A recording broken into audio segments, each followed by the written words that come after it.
সুমাজতে ভাগিল শিৱসাগৰৰ দিখৌ দলঙৰ ওপৰত নিৰ্মিত গেমন দলং ৩৭ নম্বৰ ৰাষ্ট্ৰীয় ঘাইপথত দিখৌৰ ওপৰত আছিল দলংখন মেৰামতি কৰি থকাৰ সময়তে এই ঘটনা সংঘটিত হৈছে যাৰ ফলত ৰাষ্ট্ৰীয় ঘাইপথৰে সম্পূৰ্ণৰূপে ব্যাহত হৈ পৰিছে যাতায়াত ১৯৬৩ চনত নিৰ্মাণ কৰা হৈছিল এই দলংখন পুৱতি নিশা ভাগি পৰে দলংখনৰ এটা বৃহৎ অংশ এমাহ পূৰ্বে বহি গৈছিল দলংখনৰ মাজভাগ আৰু সেই বহি যোৱা মাজভাগ মেৰামতি কৰি থকাৰ সময়তে নিশা হঠাৎ দলংখনৰ এটা অংশ ভাগি পৰে যাৰ ফলত এতিয়া গেমন দলঙেৰে সম্পূৰ্ণৰূপে এই যাতায়াত বন্ধ হৈ পৰা পৰিলক্ষিত হৈছে উজনি নামনিৰ যাতায়াত ইতিমধ্যে বন্ধ হৈ পৰিছে এই দলংখনৰ এটা অংশ ভাগি যোৱাৰ ফলত মেৰামতি কৰি থকাৰ সময়তে এই ঘটনা সংঘটিত হৈছে দিখৌৰ ওপৰত থকা এই গেমন দলঙৰ অৱস্থাটোক লৈ দীৰ্ঘদিনৰ পৰা ৰাইজৰ প্ৰতিক্ৰিয়া চলি আছিল আৰু তাৰ মাজতে কেইদিনমান পূৰ্বে এটা অংশ বহি গৈছিল হঠাৎ সেই বহি যোৱা অংশটো মেৰামতি কৰি থকা অৱস্থাতে কালি দলংখনৰ এটা বৃহৎ অংশ এইদৰে ভাগি পৰে আৰু ১৯৬৩ চনত নিৰ্মাণ কৰা সেই দলংখনৰ এটা অংশ ভাগি পৰাত এতিয়া উজনি নামনিৰ যাতায়াত ব্যাহত হৈ পৰা দেখিবলৈ পোৱা গৈছে আমি গোটেই ঘটনাটো সন্দৰ্ভত সবিশেষ জানিবৰ বাবে এই মুহূৰ্তত শিৱসাগৰৰ সাংবাদিক মুজাক্কিৰ আহমেদৰ সৈতে ফোনযোগে সংযোগ স্থাপন কৰিছোঁ মুজাক্কিৰ ১৯৬৩ চনত নিৰ্মাণ কৰা এই গেমন দলঙৰ এই যিটো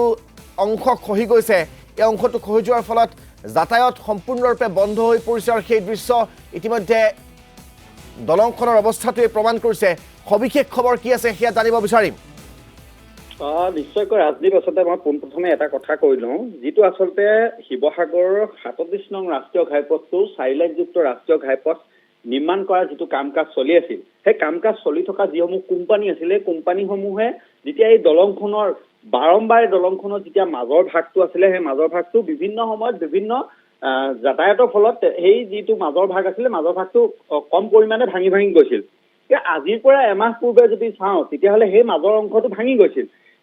তাৰ পিছত জিলা প্ৰশাসনে হওক বা এই যি ৰাষ্ট্ৰীয় ঘাইপথ প্ৰাধিকৰণৰ অন্তৰ্গত যিসমূহ ঠিকাদাৰী প্ৰতিষ্ঠান হওক প্ৰতিষ্ঠানসমূহে যিদৰে আচলতে দলংখন নিৰ্মাণ কৰিব লাগিছিল সেইদৰে নিৰ্মাণ নকৰাৰ ফলত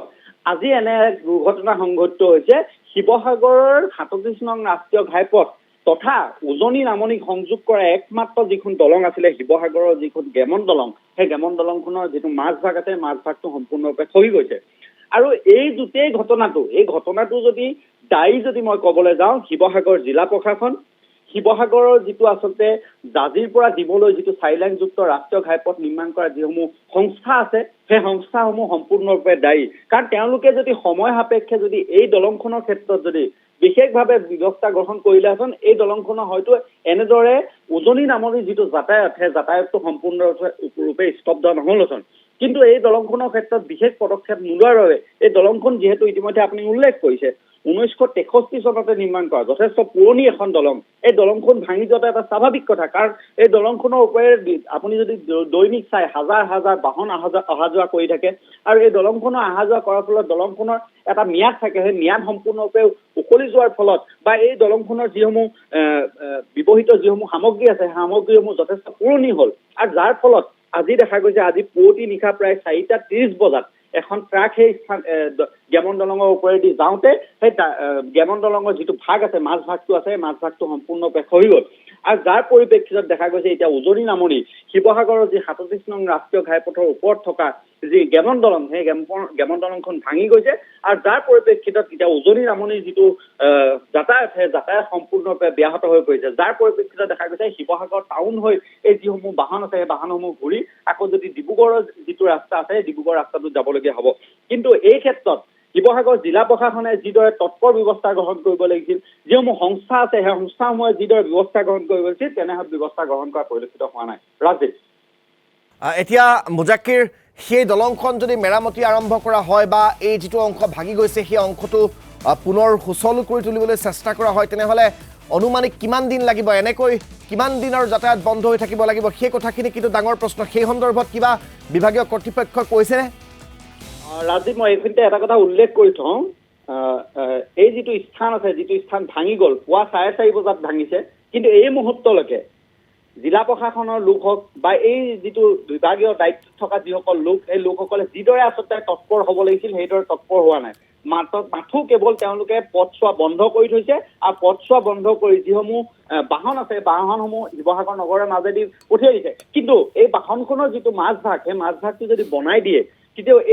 এই যিখন দলং আছে দলংখন যে আৰু কিছুদিন চলিব সেই কথাটো কিন্তু এতিয়া সন্দেহৰ আৱৰ্তত আছে কাৰণ এই দলংখন সম্পূৰ্ণৰূপে এখন 1963 চনতে নিৰ্মাণ কৰা এখন পুৰণি দলং আৰু এই দলংখনৰ যিটো মাজভাগ আছে সেই মাজভাগটো নিৰ্মাণ কৰি আছে দলংখন যে চলাব পাৰিব সেই কথাটো সন্দেহ আছে আৰু এই দলংখনৰ কাষত যিখন দলং বনাই আছে সেই দলংখনো আধাকৰীয়া হৈ আছে সেই কথাত ক'ব লাগিব যে এই শিৱসাগৰৰ যি যোৰহাট আছে যোৰহাটৰ পৰা ডিব্ৰুগড়লৈ যোৱা যিটো পথ আছে সেই পথটো সংযোগ কৰা এই যিখন দলং আছিলে সেই দলংখন মেৰামতি কৰোঁতে যথেষ্ট সময় প্ৰয়োজন হ'ব আৰু এই সময় প্ৰয়োজন হওঁতে ভুক্তভোগী হ'ব সাধাৰণ জনতা কাৰণ তেওঁ যিসকল লোক আছে সেই লোকসকল শিৱসাগৰ নগৰৰ মাজমজিয়াদি আকৌ পুনৰ আচলতে সেই